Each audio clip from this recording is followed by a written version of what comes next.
Squad members Rashida Tlaib and Ilan Omar were quick to hop on the social media to blame Israel for firing a rocket and hitting a hospital in Gaza. So, of course, after information came out showing that those reports were utterly bogus, they deleted their post and apologized. No, they didn't. Wrong. You need to watch people think it's okay to bomb a hospital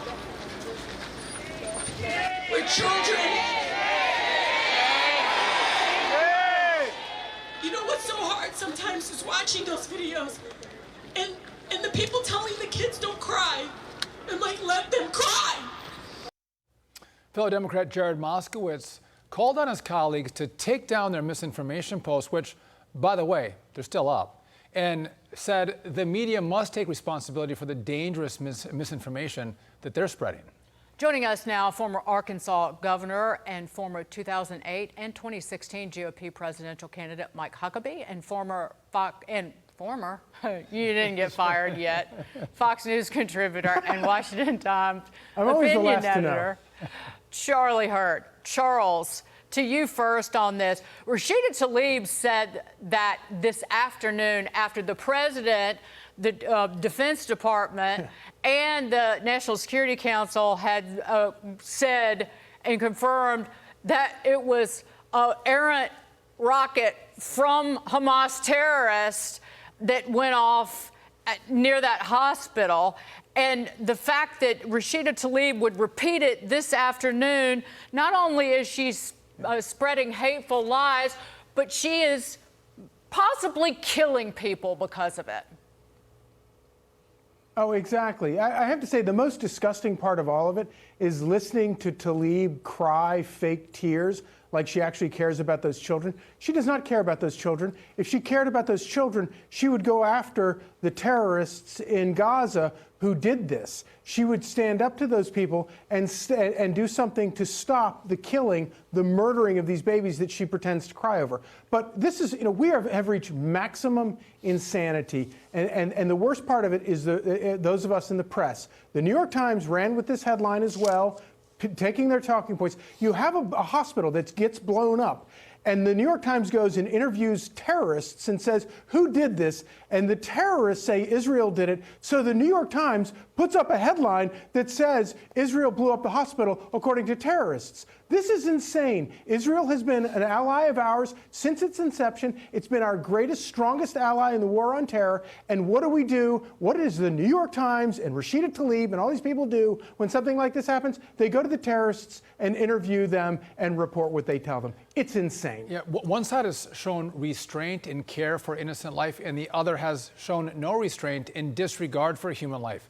Go figure. But, Gov, I want to talk to you about this emotion.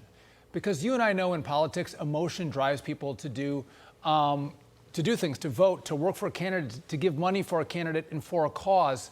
And here, Rashida Tlaib is using emotion to drive people to do things based on false pretenses. Yeah, I will say she was half right. We ought to weep and we ought to be deeply concerned when children are killed. But we ought to point the finger at the right person and the right people, and it's Hamas. They're the ones who did the killing. They're the ones who initiated this whole thing. We would not be even dealing with problems going on in Hamas and the lack of water and food if Hamas had not gone over and massacred, not just killed, massacred and mutilated that many Israeli innocent non-combatants, including children and elderly people, and raped women viciously and violently.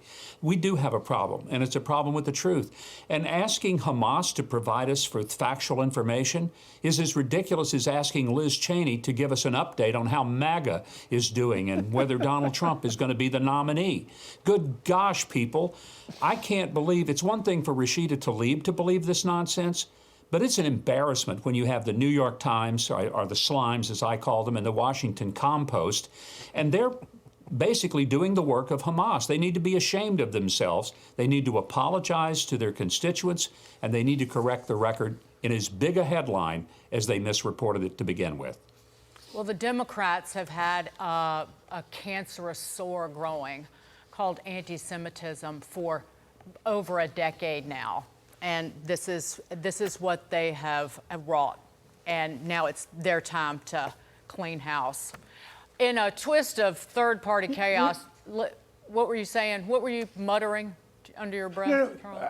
One thing I think is kind of interesting, though, is that while the press falls for this, and obviously the Democratic Party has a real problem, you know who is not confused about all this? The American people at large. You look at polling, and obviously there's an alarming number of Democrat voters who are confused about this, but the vast majority of American voters are not confused about this. It's only the press and the wretches in Washington. And Harvard. Yeah.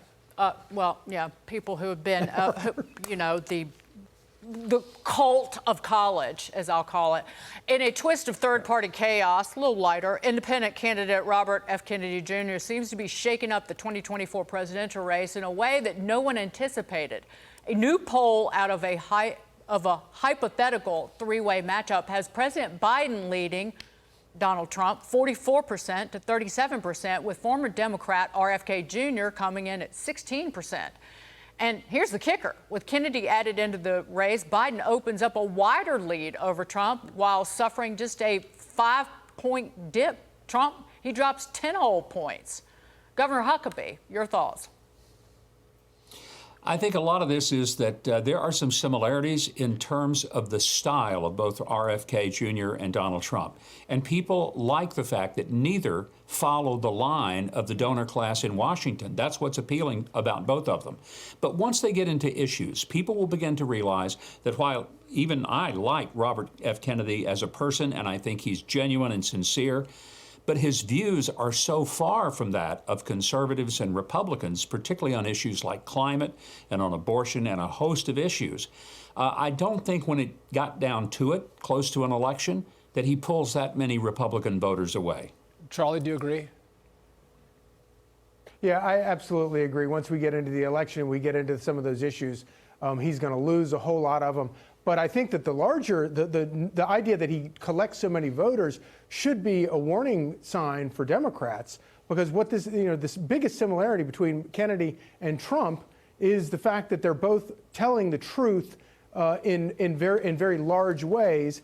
And a guy like Joe Biden represents the establishment and the lies and the dishonest promises of the establishment in Washington. And, you know, that is winnowing. And Republicans have been through this huge civil war going on a couple of years now. And I hope we're coming out of it. But Democrats have only begun to sort of deal with all that stuff. And it's going to destroy them.